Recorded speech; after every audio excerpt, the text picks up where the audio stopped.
You are fake news. The fake news. Very fake news. Called fake news. It's fake news. Hi, this is fake news. I actually know what the definition of fake news is. News that is fake. Any negative polls are fake news. This is fake news. Fake news. Fake news. Fake news. Called fake news. Is fake news.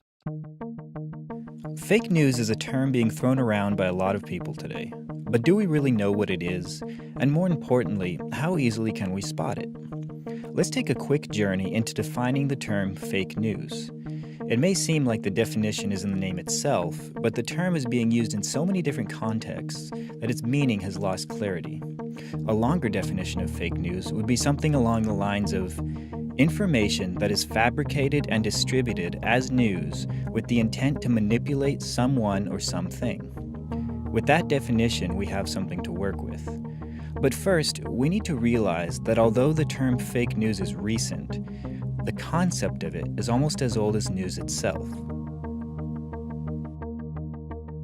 It was during the 1800s that newspapers became widespread and the common medium for receiving news. It was also during this time that many news companies started to compete to be the most popular. To try and gain a competitive edge, they began exaggerating and sensationalizing their articles. They would use dramatic illustrations, misleading headlines, and fake interviews to attract more readers.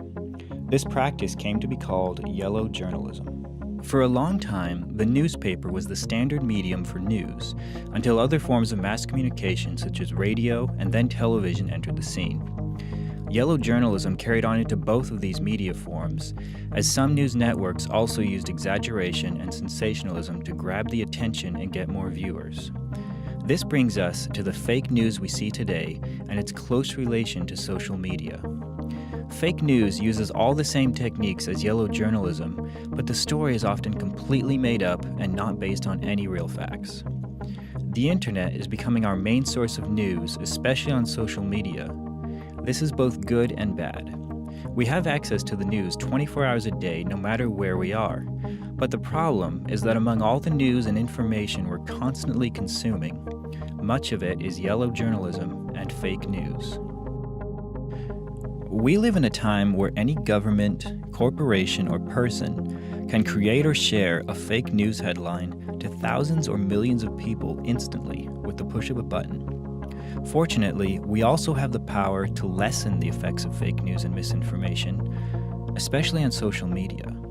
And it's often as simple as doing a 30-second Google search to check the authenticity of a questionable news headline. The problem is we often forget to check the authenticity of news, especially if it seems exciting or aligns with our own beliefs.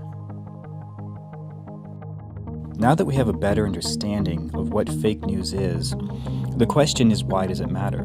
Well, fake news has consequences. In 2016, a fake news headline started a confrontation on Twitter between two nations, both with nuclear weapons.